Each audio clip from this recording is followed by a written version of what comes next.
I'm Leilani from the Philippines, and I migrated in the U.S. When I was 18 years old.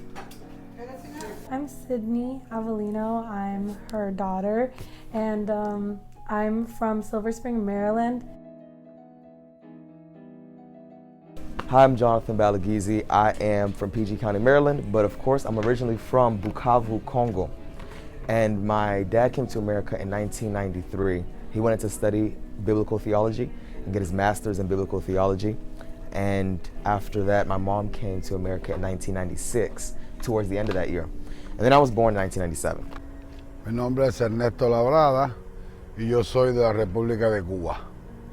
I left Philippines because I was petitioned by my mom, and I chose United States because my mom is already in this country, and yes. I never really felt different from my culture, I'm not gonna lie, because to an extent we learned a lot from our culture, from our parents. Because what my mom used to do is, like, if we came home from school, she would teach us Swahili, or like we would have to speak to her or my dad in Swahili. So they didn't really have a choice.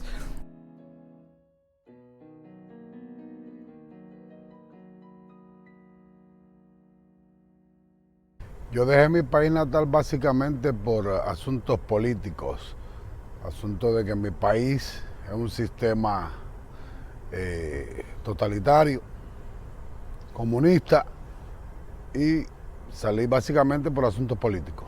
I connect my culture to food, and because at home we always cook our traditional food, and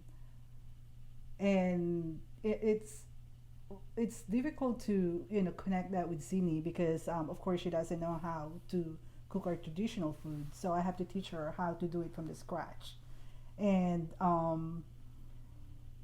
also passing on the language, which is Tagalog. It's very difficult to me to teach her because she grew up here. Yeah, and then so growing up, I still grew up around like the Filipino culture. Like, even though I didn't learn the language, I think I got bits and pieces from it by watching TV shows that were Filipino centered. So we call it the Filipino channel. It's called TFC, and that's how I learned like bits and pieces. Also because my grandmother and my grandfather like raised me as well, and they would like teach me some like certain words in Tagalog, which is why I know how to understand it, but I don't know how to speak it. I think in a way when it comes to like immigrants, especially like with my parents, they're coming to America and their priority is to learn how to speak English. So since they're in the process of learning English, they're not really going to focus on like teaching me how to speak Tagalog. So yeah, I could understand it, but I can't really speak it. But I was still surrounded by like the Filipino culture, and the way that I connected to it was being a part of like Filipino community-oriented organizations. Like growing up, I was always a part of a Filipino organization, and in my elementary school and middle school and high school, and even still now in college, I'm like the president of the Filipino organization. It was kind of a lot though, I'm not gonna lie. But one thing that did stand out, Grandparents' Day. We had a lot of grandparents' days every year, and all of my friends' grandparents would pull up. Their parents would pull up. My parents worked at the school, so they had no choice but to be there too.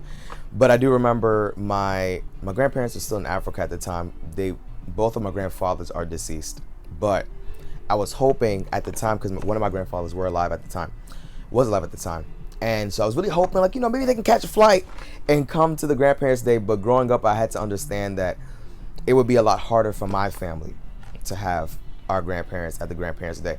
So it did kind of suck a little bit to see everybody else's grandparents pull up, and then there was always this thing called a book fair afterwards. And I'm looking at the door, like I would always look at the door for my grandparents to come and be like, okay, you can come, let's go to the book fair. Because the thing was, you perform for your grandparents. Every grade would perform for their grandparents. And then after the performance, you go back to your classroom, and then the grandparents will come back and pick you up from class and take you to the book fair. So we never really got to, that's what I appreciate a lot about my mom, because she always made sure that we felt like somebody was there for us. So she was always in the crowd, and then she would get us from our class, usually at the end of the day, because she had to work, like I said. but she usually come to our class, pick us up, and take us to the book fair. So she made up for it. But a lot of little things like that, when you're young, you really think about it, and you're like, yeesh, I kind of wish that I had a lot of my family in America, because I don't have a lot of family. It's just my immediate family, and just recently my cousins moved to America, and it was fun. But now they live in Iowa, where they eat corn and they just like watch cows graze, and that's it. So it's kind of like that's my only family in America. But Bueno, cuando yo llegué a los Estados Unidos, específicamente al estado de la Florida, a Miami, la dificultad que tuvimos en aquella época fue el idioma, pero afortunadamente logramos aprender el idioma rápidamente y restablecernos en esta sociedad norteamericana. Hice trabajos que realmente no eran acorde con la profesión que yo quería. Luego estudié, saqué mi licencia de clase ACDL y llevo 30 años manejando los 48 estados aquí en los Estados Unidos. En el tiempo de la pandemia transporté ventiladores para los enfermos, transporté calcio para hacer los medicamentos, transporté insumos para hacer las mascarillas. En ese sentido yo me pasé la pandemia casi completa trabajando. No dejé de trabajar, gracias a Dios. When I came in the U.S., my mom was already here. So it was my dad who came with me from the Philippines. So I didn't really feel alone because of them. They're already with me, and plus my mom has friends already in the United States who will come over for the weekend and hang out with us to have dinner and small gathering or small party. But then at night, when I go to sleep, that's when I feel alone, because it's like I'm missing back home. And I always tell myself, after a year I'm gonna go back home again. As soon as I get my my papers, I'm gonna go back home and maybe stay there for a couple of years. But that really didn't happen, because after that, I got used to the culture here in the U.S. and everything else followed. I really think that it's important. Well, for me, I really do feel like it's important to know your culture, especially where you come from. A lot of us are blessed to, go back our lineage and really know where we came from. A lot of people might not be able to have that, or a lot of people that I know don't really have that, that blessing that I would call a blessing. Personally, I feel like if I went to the Philippines to live there, I think with every person would feel like culture shock and kind of like a bit isolated, because I don't know if this makes sense, but sometimes like the way that the Filipino culture is celebrated here is obviously won't ever compare to how it truly is in the Philippines, because that's like the genuine, like the real experience. Bueno, yo estoy sumamente satisfecho porque yo llevo 40 años que salí de mi país. Con el tiempo me he dedicado también a tocar música, piano, y le he inducido también eso a mis hijos. También toco la música pop, el rock, la música norteamericana, la música hispana como la salsa, merengue, bachata, bolero, son. Y de tanto tiempo que llevo aquí, yo no cambiaría nada. Si tendría que cambiar algo, no cambiaría absolutamente nada, porque yo, como mi familia, nos sentimos felizmente y muy agradecidos del acogimiento que nos dio la sociedad norteamericana y su gobierno. So que en ese sentido estamos felices.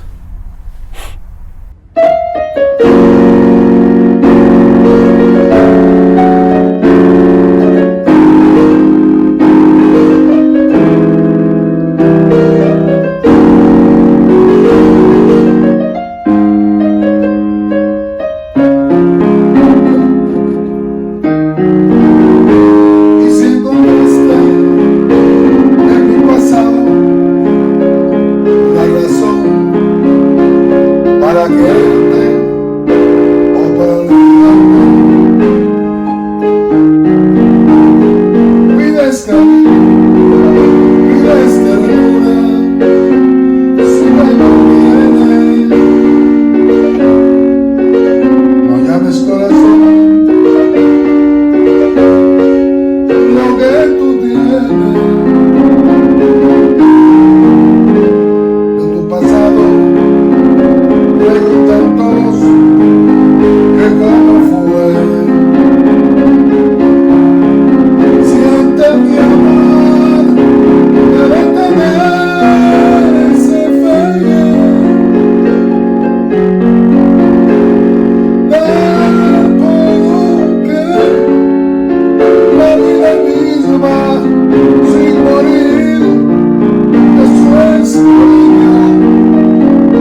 mucho, corazón.